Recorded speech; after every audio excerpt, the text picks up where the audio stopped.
Samahan ninyo ako. Magdi-deworm tayo ng ating mga alaga ngayon. Ngunit bago yan, mag-intro muna tayo.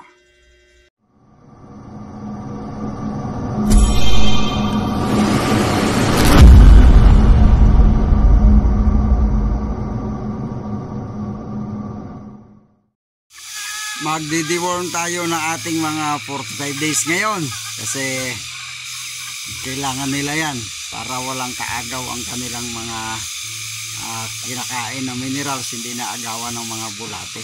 Kaya mahalaga yan.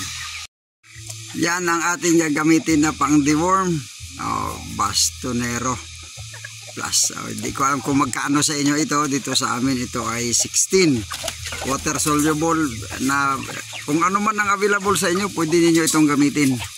Kaysa mag isa-isa kayo, tableta, subukan ninyo isa-isa yung mga yan. So medyo marami yan, medyo uhaw na kasi hindi ko nilagyan ng tubig para pag naglagay na ako ay inom sila kaagad. So sa 1 litro, ayan, 1 litro yan nalagayan ng tubig. Bali dalawa, hahatiin natin ito sa 2 lalagyan. Isa ito sa palatandaan na kailangan na nating mag-deworm. Nung makita ko na ganyan na yung dumi, at hindi na maganda, palatandaan niya na may bulate na siya. Pero regular naman tayong nagdi-deworm dito sa ating manok. Roundworm at saka tapeworm, ito yung mga common na mga bulate ng ating mga alagang manok na nakaka-istorbo sa kanilang paglaki. Nagiging dahilan ang pagkabansot o naantala ang paglaki ng ating mga manok.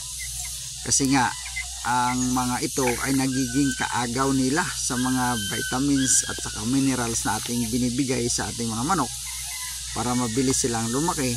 Ngunit yung mga bulate na yon ay nakikiagaw. So mabilis silang nakakakuha at madalas kung sila ay matitrigger, kinakagat pa nila yung bituka ng ating mga manok.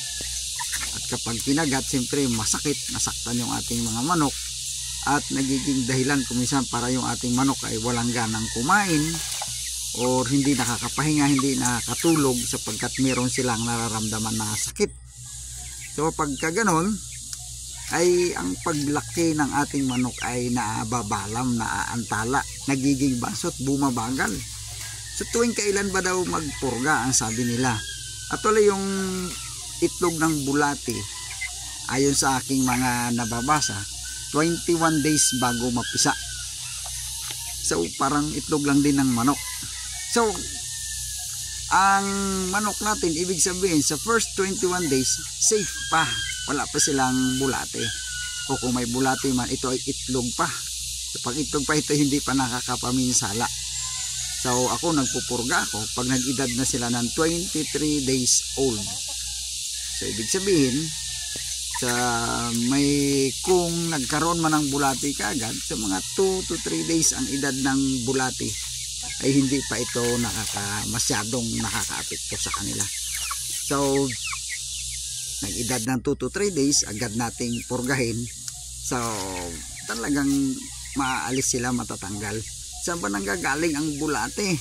So kadalasan yung ating mga manok kasi nakakulong lang dyan, hindi naman nakakalayo. Pero yung mga insekto, tula ipis, langaw, kung ano-ano pa na pumupunta sa kanilang kulungan na kanilang natutuka, ay may mga itlog ng mga bulate na yon na pag natuka nila doon sa kanilang loob ng bituka, magde-develop, mga pipisa yung mga itlog na yon.